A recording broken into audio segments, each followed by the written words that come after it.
This is David Duncan with IBIS. Shortly after 11 a.m., so we're going to go ahead and get started. We may have a few more attendees join the call. I have gone ahead and muted the line for the benefit of other callers on this line. At the end of the conference call, I will go ahead and take everyone off of mute, and there will be certainly time at the end for questions if you have them. If you have attended any of our previous GP webinars, we appreciate you joining us again. If you have not, this is your first time, we hope that you will benefit from this webinar, and certainly be sure to take a look at the list of upcoming webinars, and you never know what webinars may be interesting or of use to you. So today's webinar is going to be a little bit different than what you may have seen in the past. If you are someone who has seen a previous webinar, most of those center around GP application functionality. This particular call is going to talk about analysis cubes. Analysis cubes is a complement, a supplementary product that can be used in conjunction with dynamic GP. It's something that I have worked on quite often with quite a large variety of people deploying and installing analysis cubes for Excel, and we've had a lot of people who have really benefited from using this product. I've done webinars in the past on just kind of the basic functionality of using analysis cubes. But we decided to take a different approach with today's call, and we're going to talk a little bit more about not so much using analysis cubes, but how to make modifications to the standard analysis cube product. It's something that can be deployed and installed as an out-of-the-box functionality from Microsoft. You can get it up and running pretty quickly. But for most companies, the benefit comes from not necessarily just implementing and using the standard out-of-the-box solution. But there is added benefit in going in and actually modifying and customizing the environment to fit your organization's business needs. So what we're going to start off with is kind of a look at the basic architecture, kind of the underlying pieces, if you will, of the Analysis Cube product, just to give everybody kind of a comfort level of what we're talking about here. Once we've discussed that, we will then move into making some basic modifications. Things such as adding and renaming attributes to certain dimensions, adding new measures to the cube. We're also going to talk about how to incorporate budget and forecast data if you're maintaining budget IDs in GP, how you can get that included in your cube as well. And then we're also going to take a look at some modifications to what's known as the drill-through functionality that's available to you in Excel and other OLAP viewers. If you are not familiar with the process flow for analysis cubes, I've put together this hopefully helpful diagram to kind of explain how it may work. We'll start in the bottom left-hand corner of this screen, and we can see here that we can have numerous GP company databases. Some companies only have a single GP database. Other companies that we've worked with have used analysis cubes across 25 different company databases, so there's quite a wide variety, and any number of GP databases can be supported by this solution. You'll notice that between the GP databases and what's known as the data warehouse is something called SSIS packages. We'll take a look at these in just a minute, but you'll see that SSIS packages are responsible for extracting, transforming, and then loading the data from the GP databases into the data warehouse. The default data warehouse name for analysis cubes is called Dynamic GP Warehouse. This is kind of an intermediate data store. So having this single data store, single database, allows us to consolidate multiple GP databases into one single location for reporting. It's a common misperception sometimes that when individuals are reporting using Analysis Cube, that they are connecting using a data connection to connect to the data warehouse, but that is not true. Instead, they're actually connecting to what is known as an analysis services database. This is what we see here up at the top. And we see here that there is a step in between here called the cube processing. It's only one small part to bring the data over into the data warehouse. The other major component of this process flow is that we need to actually take the data from the data warehouse and bring it up into the analysis services database. And by virtue of these desktop computers, laptop computers, we see that the end users who are actually accessing the cubes are not connecting to the data warehouse, but instead are connecting to the analysis services database. So we really kind of boil this down to two basic steps. The first being that we need to load the data warehouse with data, and the second step being that we need to bring the data into analysis services and then process that data. If we don't have both of those steps, we're not going to be accessing the latest bit of data in our cubes. So what does this actually look like? This is mostly maintained within these are all SQL Server components, and so we'll take a step out of this and go into SQL Server and take a look at what this may look like. I'm going to use my local installation on my local laptop, where I have two GP company databases, TWO, the basic Fabricam database, and then another one called BIN. These two databases are the GP databases. We also see here that we have, and I've got a couple of these installed on my machine, but the one that we'll look at today is a data warehouse called Dynamics GP Warehouse Demo. Now, if you're familiar with GP databases, you'll know that the table structure can be a bit confusing, a bit difficult to understand. It's not always the most intuitive to anyone that RM00101 table is where you need to go find your customer information. But you'll notice if you look in the data warehouse, you'll see that the tables are much easier to understand. Instead of knowing that I have to go to RM101 table, I can look into the data warehouse and see that if I want to see information about my customers, I can just look in the customers table. This customers table contains a master record, and you'll see that there's a company identifier in the first column. This is what allows us to consolidate multiple companies in the same database. If we did not have this identifier here, it's possible that a customer number would exist in more than one company database, and we would have some issues with the reporting. There are some important tables in the data warehouse that you should be aware of. The tables can be separated out by those that are transactional related, for example, the customers that we just looked at, and I should say transactional or master card related. We also have some tables in here such as the last updated table. The last updated table contains within it several columns identifying the various tables that exist in the data warehouse and the date that it was last updated. So if you want to see the order in which the packages are updating your data warehouse, you could run a query that does something similar to this.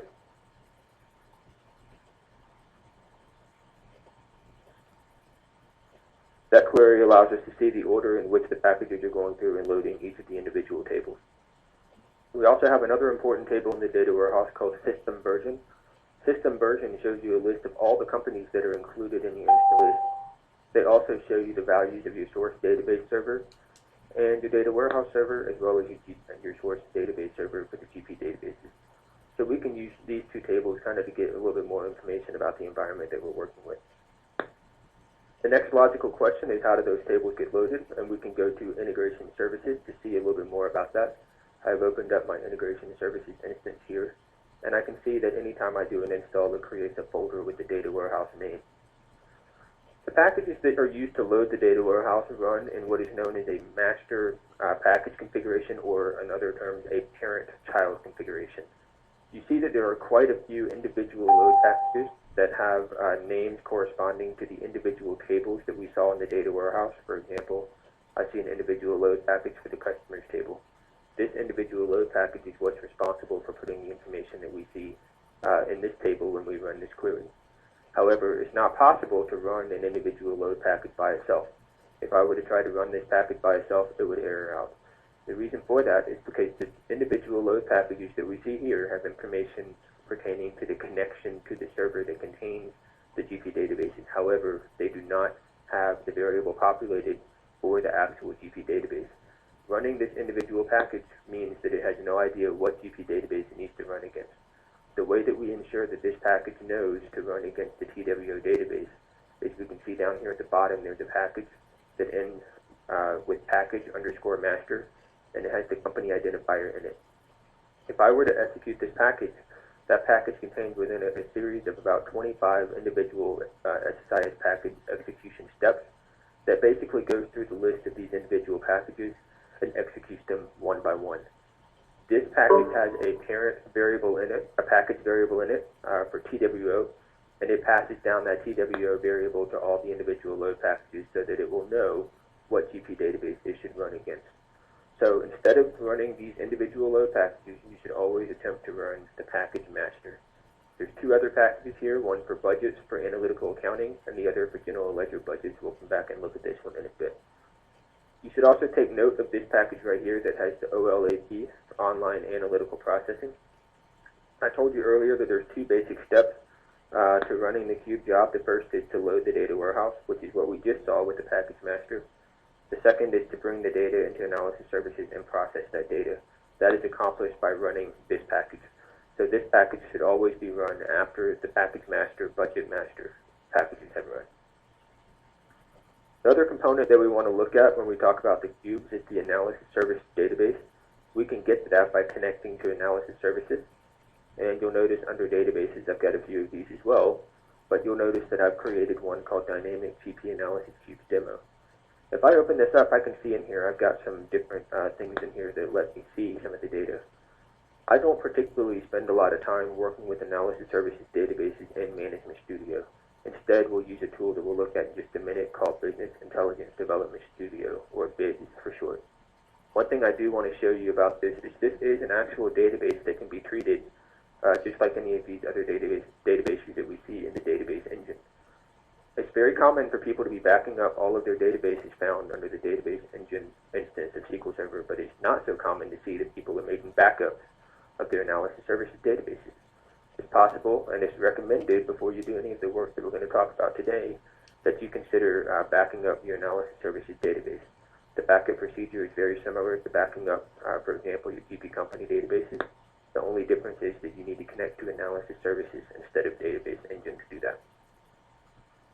One reason you may want to actually work with this in Management Studio is to come down to the roles folder. This is where you can assign security access to the cubes. You'll notice that there is a security role that corresponds to each of the cubes. You can assign a user to any one of these, and they will then have access to the cube that is specified by that role. Also, this is not so commonly known, but you can actually browse your cubes from Management Studio. If you right-click on one of the cubes, you can click on Browse, and that will open up a browser for you within Management Studio. You can then use this to kind of quickly test this out. The most common form of using the cubes and browsing it is through Excel, but as you can see already, there are many other ways that we can do it. The last thing I want to point out to you is under SQL Server Agent with the database engine is a job. This is the job that has been set up for the environment that we're working with today. If I look at the properties of this job, I'll see that it executes several steps. First, it executes the TWO package master. It then executes the GL budgets master. I don't have analytical accounting installed, so I don't have that package being executed. This is a custom script that I created, so you can see that you can insert custom scripts of your own for further data manipulation in the data warehouse. And then the last step, as I said, should always be the OLAP step that actually processes the data into the analysis services database. So now that we've seen a bit of the basic process flow, let's talk about as far as the servers go. There are several different configurations that can be handled for the cubes. The one that we have just seen and the one that we will use on my local install is a single server environment. This is an environment where the GP databases are on the same server as the data warehouse, analysis services database, and integration services. We also have the ability of separating those out into a two-server environment like we see in the upper right-hand corner of the slide. We can have our GP databases on one server, and then on another completely separate server we can have our data warehouse, analysis services, and integration services. And then last but not least, if we wanted to, we could have a three-server environment. The three-server environment will have GP database on one server, the data warehouse and integration service packages on another, and analysis services on the third server. The way that we see this work out, primarily we see people who prefer the two-server environment. The reason for that is they are able to, that second part of the data load job, where the cube has to process the data, that can happen on a separate server without impacting performance on the GP server. The benefit to this, it means that you can actually run the cube job multiple times a day with very minimal impact on the GP production database or system. One of the drawbacks of this, however, is that sometimes it's difficult to load data across two servers. We've seen slower performance times when it comes to the data load between a multiple server environment than we have in a single server environment. For those people who do choose to use a single server environment, there is certainly nothing wrong with that. The data load is almost always faster on a single server environment, but it does potentially have the possibility of impacting performance in the GP application when you're processing the cube database, the analysis services database during the middle of peak hours. So that's something that you want to be careful of before you begin your installation, is determining what is the most appropriate server configuration for you. Now, real quickly, we may have some people who were not expecting the more technical nature of this call, and so I want to, for those of you who have not seen it, to give you a quick demonstration of how the cubes actually manifest themselves for the end user. How do they actually look for the end user? As I said before, there's many different online analytical processing viewers out there on the market today. The most common one that we work with is Microsoft Excel. So I'm able to come into Excel and create a data connection to, remember, the analysis services database. And I have created a connection specifically to the financial cube. Once I've done that, I'm really working within the context of an Excel pivot table. So if you're someone who has used an Excel pivot table for non-analysis services databases, this is not something that would be terribly difficult for you to understand. I can grab a measure such as the amount, which represents my debit minus my credit, and it looks like the accounting system is working because I do see that my debit match my credit. I might want to separate those out by accounts, and so I can separate them out by category, or if I wanted to, I could come under more fields, and I could grab something like account number, and now I'm looking at roughly a trial balance report. I might want to separate that out by the date. And so what I can do is I can come down to the column labels and I can grab my year, and now I'm looking at a trial balance broken out by the year. So you're seeing that this is a very flexible reporting option. If I wanted to switch this around and view years under my account numbers, I can quickly drag that from the column labels down to the row labels, and my information is changed immediately. The great thing about this is we no longer have to rely on IT individuals to create individual reports that possibly become outdated or obsolete as soon as they are deployed into the production environment. Instead, if an end user is sitting at their desk and they realize that they would like to view their report in a different fashion, the tools are in the end user's hands to view that report as they wish. From an IT perspective, from someone who is maintaining the analysis cube database, your role is really more of making sure that everything that the user will want to see in the data warehouse and in the analysis services database is visible to them in this field list over here on the right-hand side. It's possible that something will not be visible in the field list, but is available to us in the data warehouse. And in just a few minutes, we'll take a look at how we can add additional attributes and different measures to these cubes for the users to view. As I said before, we're going to use a tool called Business Intelligence Development Studio, or BID for short, to make these changes to the analysis services database. There's two ways that we can make changes to the database, two methods, I should say. One of them is an online method and the other is an offline method. Today we're going to look at the online method. The offline method is a bit more involved and requires that you have a bit more experience and technical know-how when it comes to analysis services databases. The online database really is actually connecting directly to the analysis services database on the server while it's live and making changes directly to that. We've worked with companies before who have utilized a test environment and a production environment where all changes are made in a test environment and then deployed over to a production environment. In those cases, we are still using online changes, but we are then using an offline change to deploy over to production once we've made the change. So it really depends on your organization policies, how you will make these changes. But just know that today I will be demonstrating the online method, which means that as soon as I save my changes, those changes are being committed to the server and users will be seeing those changes or the effects of those changes. If you've never used Business Intelligence Development Studio, the way that you access it is by going to Start, All Programs, Microsoft SQL Server, Business Intelligence Development Studio. I can find that here. I'll go ahead and open it up. You'll see under the SQL Server folder, under All Programs, we have Business Intelligence Development Studio. I'll open that up. Now, this is not used just for analysis service databases. If you're someone who has worked with reporting services, integration services, you may have used BID, which is really more of a BI version of Visual Studio to make some of those changes to coordinate some of those projects. What you may not have done is use this for an analysis services database. And the way that we're going to open up our database is from BID, we're going to select File, Open, Analysis Services Database. This will present us with a list of databases that we've connected to before.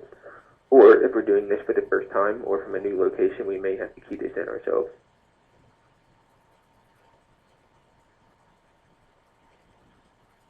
Once you've connected that, hit OK, and you'll notice that it tells me that it's reading the database from the server.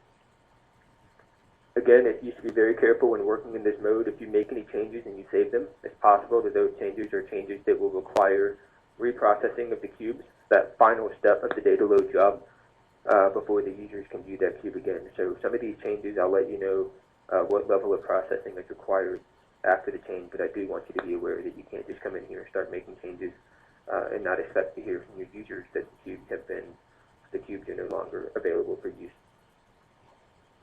Once you're inside Business Intelligence Development Studio, just to kind of help you navigate your way around, you'll notice over on the right-hand side the Solution Explorer. This is where we need to start off in navigating our way to the system.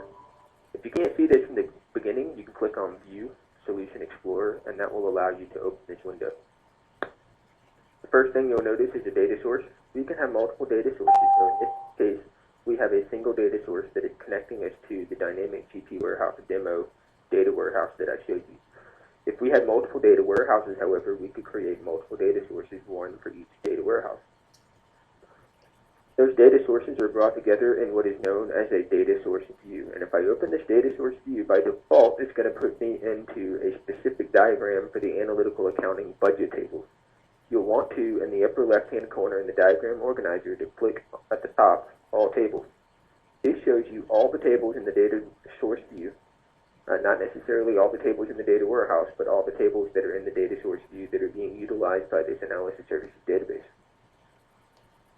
Looks pretty complicated, and there certainly is quite a bit going on in this data source view. You see that there's lots of joins between the different tables. If you need to access a specific table, you'll see in the bottom left-hand corner a list of those tables, and you can click on any one of those tables, and it will take you directly to that table within the list. So certainly don't spend your time scrolling around this window here trying to find what you're looking for. Just go straight to that table by clicking on it down here at the bottom left. Also in our Solution Explorer, we see a list of the dimensions that are available to us in the cubes. The dimensions are what we see over here in this right-hand side of the screen. Down at the bottom, we see that we have an accounts dimension. We have a checkbook register dimension, GL trans. Those are all different dimensions that are specific to the cubes that we are working with. I can open up one of these dimensions in BID. For example, if I look at my master date dimension, I'll notice that that master date dimension is based on a single table in the data source view called master date. On the left-hand side, we'll see that master date has within it several attributes. Attributes are the basic building blocks of the cube.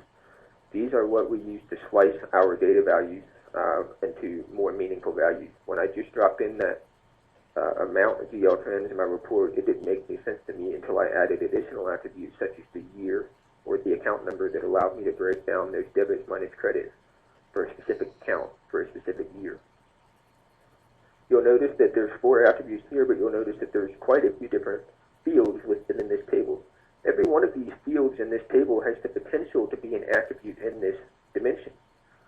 It just is, however, that let's say your organization has no need to report on the individual day of the month for a given date. If that's not something they need, it's not something that needs to be visible in that dimension, so it's not included in the dimension. The reason that's important is you may have users who say to you, and we'll see an example of this in a bit, we'd like to see a certain field in the cubes, but it's not visible to us when we look for it in the field list. First question should always be, can I find it in the data warehouse? If you can find that field in the data warehouse, it's very likely that you'll be able to add that field to the dimension and then reprocess the dimension, reprocess the cube, and the users will be able to see that attribute in their cube.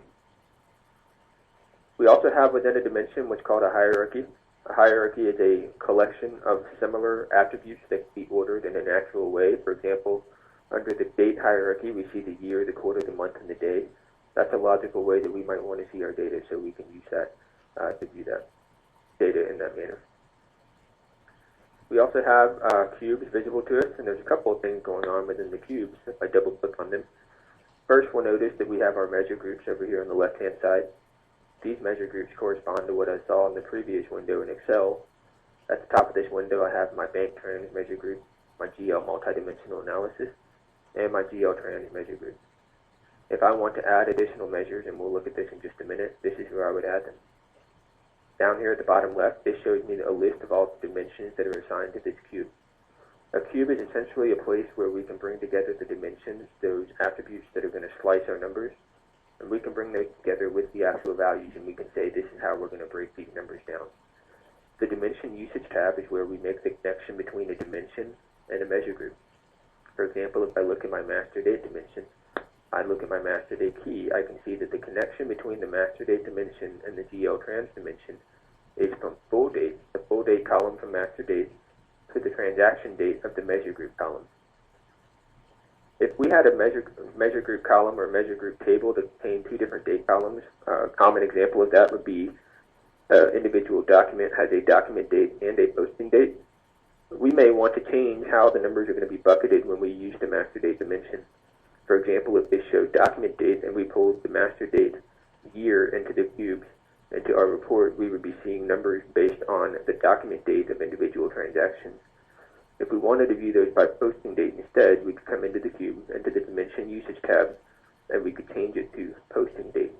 Once we reprocess the cubes, if we go back into our report and we use the year, we would then be seeing the numbers broken down by the year based on their posting date. We also have the ability to add calculations to our cubes. These are additional measures that cannot be calculated at the data warehouse level. These are calculated at runtime within analysis services. And we also have the Actions tab, which we'll take a look at in just a bit. This is where we can define a particular drill-through dimension. So let's get started on making some changes. We're going to go back to our data source view. Let me close some of this stuff down. You'll notice that I actually had made some changes, and it wasn't a major change, but you'll notice that while I was in here, I made some sort of change that created a little star beside the name of my dimension. When I close this, it's going to ask me if I want to save my changes to the dimension. I know I didn't make any changes that I want to have saved, and so I'm going to make sure that I discard those changes. Saving those changes, it depends on the change, but it's possible that saving that change could invalidate that dimension in any of the cubes that dimension is assigned to. If that happens, that cube will not be available until the database has been reprocessed. I'm going to return to my data source view, and I'm going to go back up to my all table. And there's a couple of changes I want to make here. I want to do what's called adding a name calculation. Adding a name calculation allows me to add additional information at the data source view level rather than having to go through the process of adding additional columns to my data warehouse. There's a couple of different ways I might add name calculations, one of them being that I might do what's called just a basic query where I'm subtracting one column from another.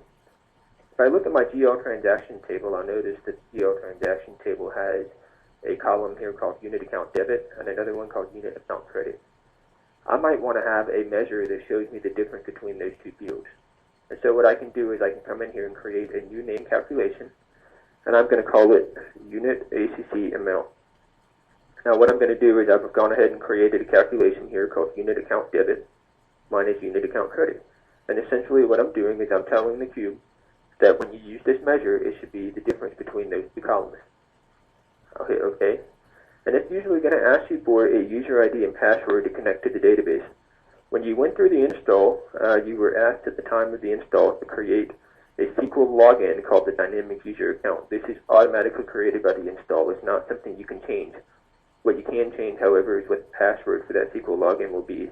So if you are someone who maintains the Cube databases, you will want to be very sure that you know what that dynamic user password is. You'll notice that I've now added a name calculation called unit account amount, and I can right-click on this table and click Explore Data, and this will actually open up a view into that data, and I can see a new column has been added to my table that was not there before, called the unit account amount. And in this case, there are a couple of places where I do have unit account measures in my cube, and I can see that that is now the difference between the unit account debit and unit account credit columns. But I want you to be aware that you can also use basic SQL queries to incorporate additional numbers, additional data into your name calculations. For example, if I go over to the master date table right here on the left, I'll notice that I have a Ben month number column. But there's nowhere in here that tells me what the name of the fiscal month may be. There is a month name column, but that's based on the calendar month number. I want to be able to designate a specific month name for the Ben month number column, which is my fiscal month. I can come in here and do a new name calculation, and I can call it Ben month name, and I can use basic SQL query syntax, a case statement in other words, and I can copy and paste this in, And I see here that I'm doing a case against the bin month number. When it equals 1, that's January. When it equals 2, that's February, and so on. Now I've got bin month name in here, and it's just a SQL statement that is resolving that data for me. It's also possible to create a name calculation that pulls data from a completely different table in the data source view. Up until this point, my two examples have been contained within a single table. However, you'll notice if I go over to the item current quantity table, sometimes these can be buried under there. I notice, for example, I've got something in here called the primary vendor. This is just a vendor number. I want to actually include the vendor name, my primary vendor name, in this table so that it can be used in my dimension. So I come in here and do new name calculation, call it primary vendor name, and you'll notice, and this is kind of a special thing that you need to do here, when you do this, when you pull data from another table like this using a select statement, you'll want to make sure that you encapsulate the query within a parentheses. Here I'm simply saying select the vendor name from the vendors table, which is also in my data source view, where the company ID equals the company ID and where the primary vendor equals the vendor number. This allows me to incorporate the primary vendor name into my table. Now, for columns that are empty, there's nothing there, but if there is a column that has the primary vendor populated, I see that the primary vendor name is coming for me. So adding a name calculation is only one step. If this is something that we want to have visible to us in the cubes, we've got to make additional steps to do this. I'll save my data source view. Next, I'm going to go in and I'm going to add that unit account amount, which is really more of a measure, to my financial cube. I've kind of stepped through a couple of steps here. In this presentation, I went ahead and put in the calculation that I used for the unit account amount. Remember, that's unit account debit minus unit account credit. And here we're going to take a look at adding measures to cubes. This is really a simple step. As you can see from here, we're going to find that measure that we want to add to our cube. We're going to find it in the table where it exists, and it's going to be a simple matter of dragging and dropping it into the measure group that we want it to appear. So how would that look? I've opened up my financials cube, and I can see if I scroll down to the bottom here that my unit ACC amount is now visible in the GL transaction table. I simply have to click and drag this over, and it's going to automatically add it to the GL trans measure group, because it knows that's where it belongs based on the table that it came from. It's likely that you're going to want to rename this, so you can right-click and rename. And I'm going to call this unit amount GL trans. I'll hit enter, and now I've renamed it. Now, there are a couple of other things you may want to do. You may want to modify some of the properties of this measure. And if I look over here on the right-hand side, I can right-click properties, or it may automatically appear. I can see there is a property here called the format string. If I click on format string, I can click on this, and this makes it so that it will appear with 2 decimal places after the number. Any negative values will be preceded by the negative sign. At this point, you'll notice when I save this, it's going to ask me if I want to process this. Now, we have to be very careful with this. The processing order should always be process the dimension first, then the cubes. However, we haven't made any changes to the dimensions, so we only have to process the cube at this point in time. At this point, I will say yes, I would like to process them, and I'm going to process my measure group. I'm going to run this. Now, this is actually processing the cube for me. This is a very fast processing time. Depending on how much data you have in your data warehouse, this process may actually take significantly longer. I'm going to close this. I'm going to return to my Excel view, and I'll go to Data, Refresh All, and I'll notice that my unit amount is now visible to me in the cubes. If I drop that in there, is now something that I can report against. Another option that we have under Properties is the ability to separate this into folders. I can put unit here and then save this. And the system knows that is a change that does not require reprocessing of the cubes, so it doesn't ask me to do that. If I hit refresh all, you'll notice now that under the GL trans measure group, my measure is now grouped under a folder called unit. We can also do subfolders depending on how extreme we want to get with this. We can use the backslash here, and I can call this unit/unit. I'll save this one more time. Go back into Excel, refresh all, and you'll notice that my unit amount is now under the subfolder unit of unit. So this is really a good way to kind of organize if you've got a lot of measures in one measure group, to organize them into a more manageable fashion.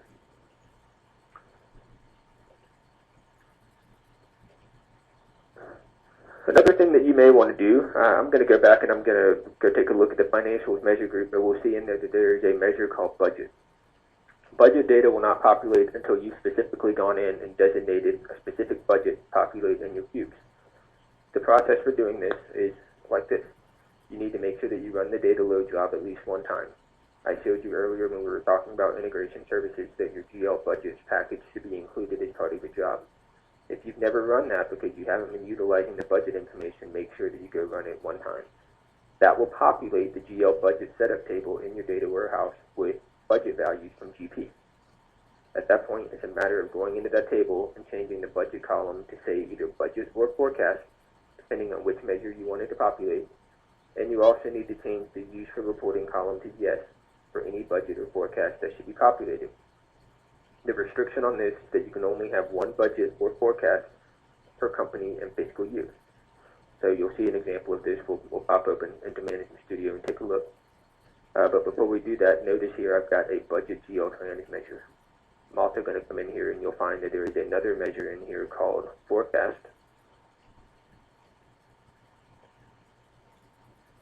And I can add forecast in here and call that forecast GL trends. Again, when I save it, it's going to ask me to reprocess. I will reprocess it in full.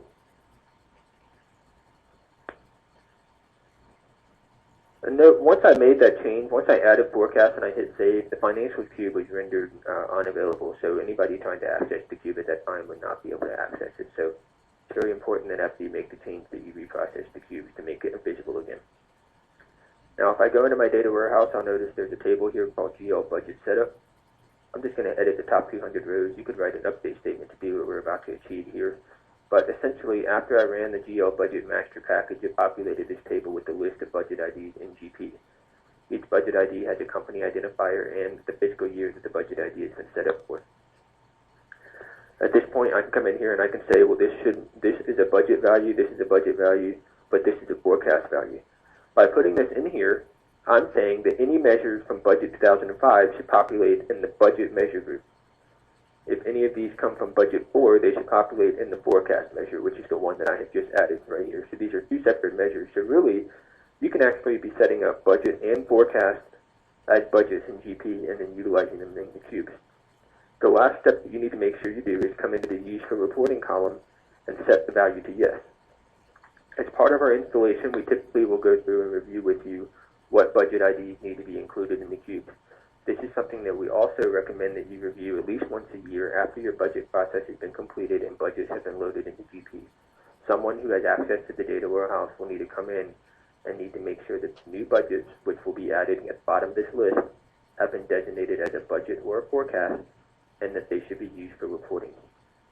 The final step for this, once you've done this, you can close this to save it. The final step to that is to make sure that you execute this data load job down here in the SQL Server agent. When you do that, you will execute the GL budgets package, which is here in step 2.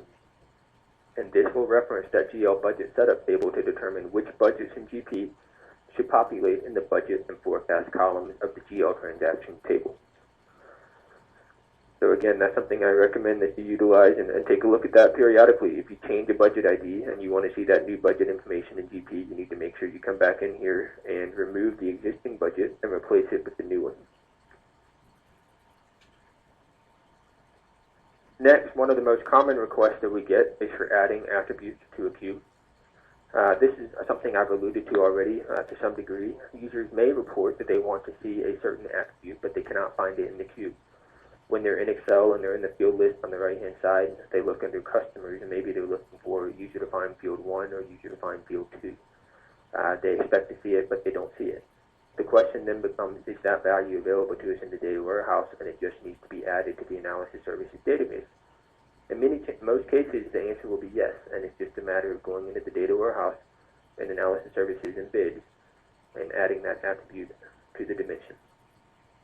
If the attribute does not exist in the data warehouse, the process of doing this becomes a bit more complicated. It requires creating a new extract, transform, and load package, probably with SSIS, loading that table into a separate table in the data warehouse, and then combining that data with the data in the dimension that's already there.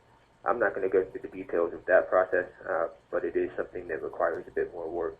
an understanding of the components of analysis services.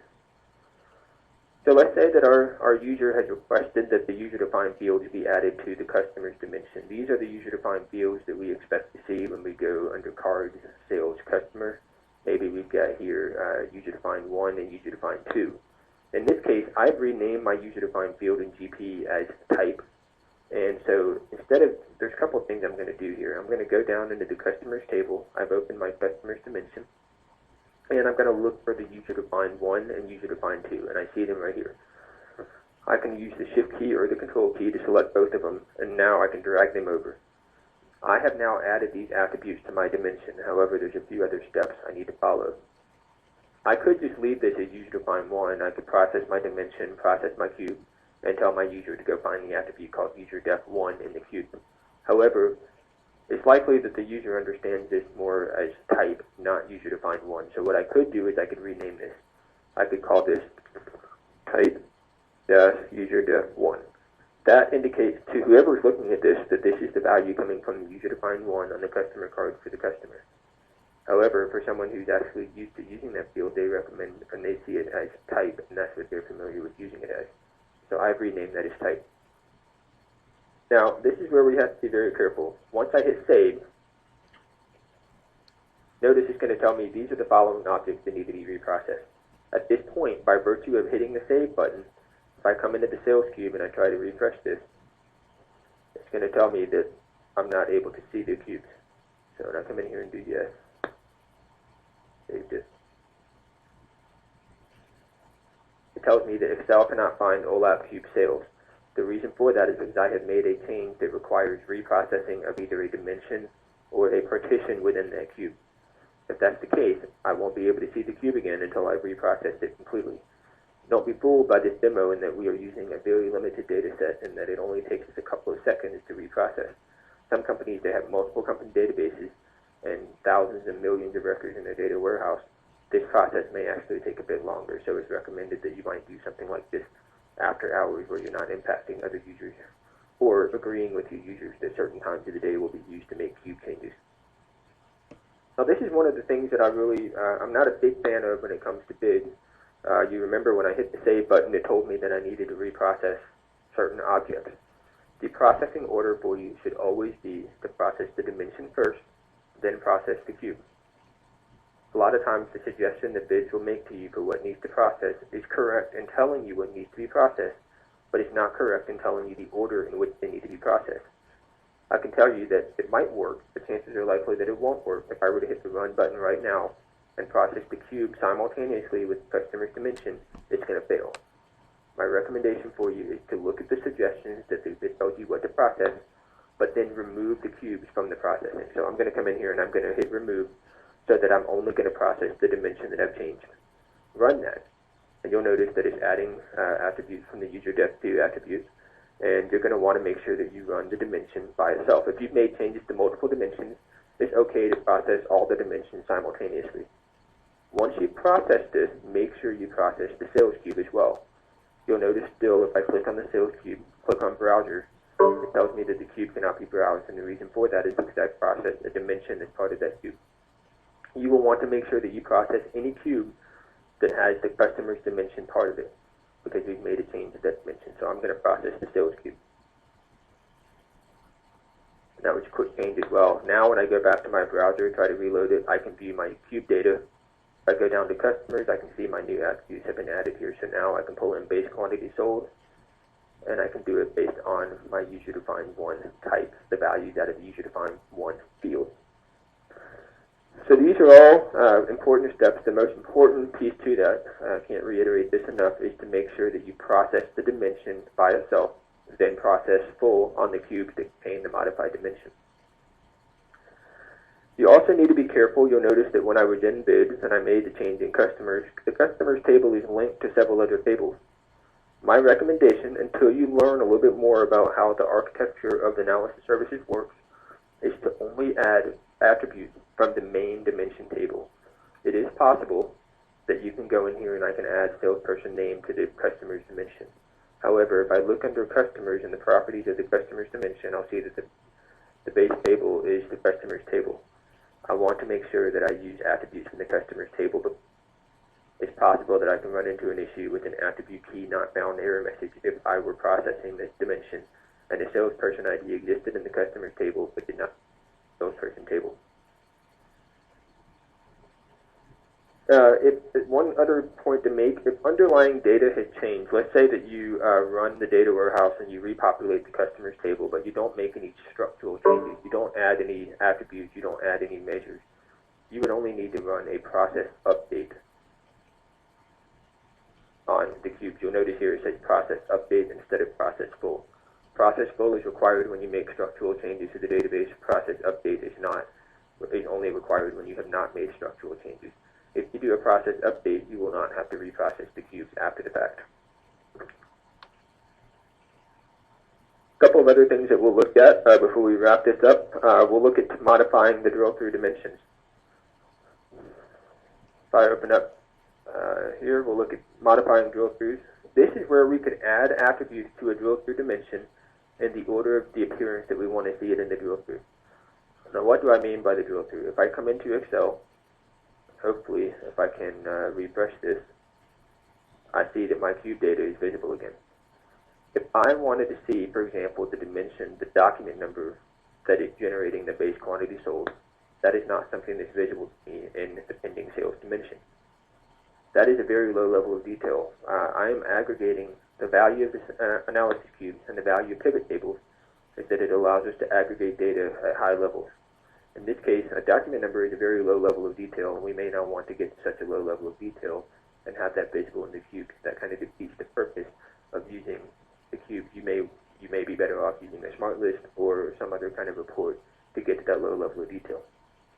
But what we can do is still a logical question to ask, what are the document numbers that make up this number? I can go down to right-click. I can right-click on this number, go to Additional Actions, drill through Pending Sales Orders. This creates for me a new worksheet in Excel with drill through dimensions. I see certain columns here. It tells me, here's your extended price pending. If I scroll to the right, I see my document number. Here's the company ID it came from. Here's the customer. So basically, the sum of all these individual documents is what generated that number that I saw on the other sheet. What most people ask is that they want to reorder the number. They want to reorder the columns in the manner in which they appear. That is something that we can do. I'm going to delete this worksheet to go back to my original sheet. And let's go back into bids. If I open up my sales cube, I'll notice that I have something here called pending sales details. If I look at that dimension, I'll notice that the ID of it is drill through pending sales details. That tells me that's a drill through dimension, and I can look in the list up top to see here's my drill through dimension. If I double click on that drill through dimension, I see some of the attributes that are available to me in the drill through. The order in which you add attributes to a drill through dimension determines the order in which those attributes will be visible to you in the drill through from Excel. So if I want to change the order in which these appear, I'm going to delete all of the attributes out of the drill through pending sales details dimension. Do not delete the one that has the little key icon beside it. That is the key to the dimension, and it should be left there unchanged. Now I can come over here, and this goes back to what we talked about before, adding attributes to a dimension. And I'm going to add these in the order I want to see them. The first column I would like to be company ID. Then I'd like to see the document type. I'd like to see the document number. Instead of seeing the customer number, I'd like to see the customer name. And I'd like to see the actual item description and the document date. And that's the order in which I want to see those columns. Now, they're going to be ordered alphabetically, but just keep in mind that the order in which you click and drag them from here to here is the order in which they will appear in the view. Again, because I've made those changes, I will need to reprocess my dimension. And again, it's going to recommend that I process the cube first, so I'm going to remove that. And I actually forgot something I'd like to add. I'm going to go down here and get a quantity value here if I can find it.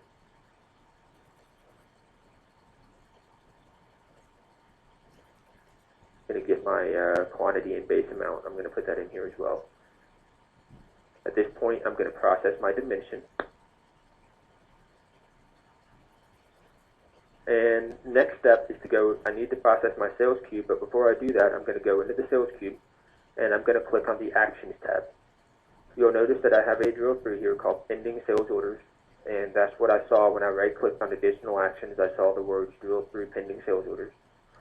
And I'm going to come in here and I'm going to get rid of this. I don't need this measures dimension here, but I am going to add, I'm going to recreate my drill through dimension by clicking new drill through action. I'm going to call this drill through pending sales. I want this to be available to me when I click on pending sales orders. And I'm going to make sure that I select the right dimension, which is pending sales. You'll notice now when I click on the return columns, you'll see that the columns are not in alphabetical order anymore. They are in the order in which I added them to the dimension. So when I click all of these, I'm now saying make these attributes visible in the drill through in the order in which I added them. I'll hit OK, hit save, and then you'll want to process the cube.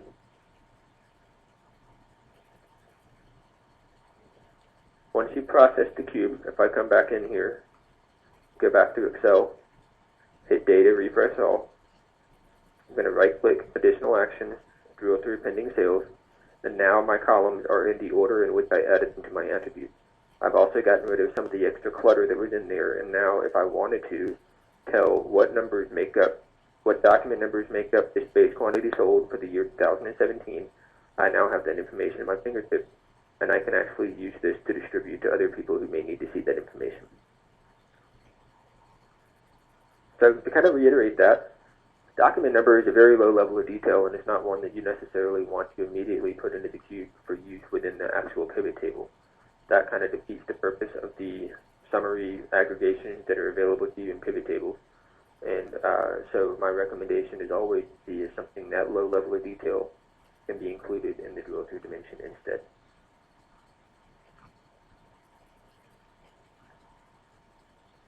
We've taken a look at adding the attributes to cubes, and we'll work our way through here. We've also looked at viewing the drill through in Excel. Remember that we need to add a measure from a measure group that has a drill through dimension, and we want to right click that measure, select additional action, and then select the drill through that we want to see. I've included two scripts in here that I think are useful for you if you are someone who is responsible for maintaining the data warehouse. It's possible at times that you may have a need to refresh data in your data warehouse. Maybe, for example, you are adding a new company to your data warehouse, or maybe you're removing a company from your data warehouse. You've gone into your integration services package and you've disabled the package master for a particular company from executing. However, you need to make sure that you refresh the data warehouse so the data from that company is no longer visible in the data warehouse. This script right here, I've kind of modified it just a bit to get it all to fit on one page, but you would run this statement right here: update last updated, set date updated to 01/01/1900, last row and temp last row equal to 0, and then truncate every one of these tables. Because it is a data warehouse, you can rest assured that you will be able to recover that data. That is not the only single source of data in the data warehouse. When you rerun the packages, it will rerun the packages and reload the data for you. It's possible, and this is something I'm seeing a lot more of lately as tools like Professional Service Tools Library and GT become more and more popular, you may need to run the data refresh script on a single table in the data warehouse.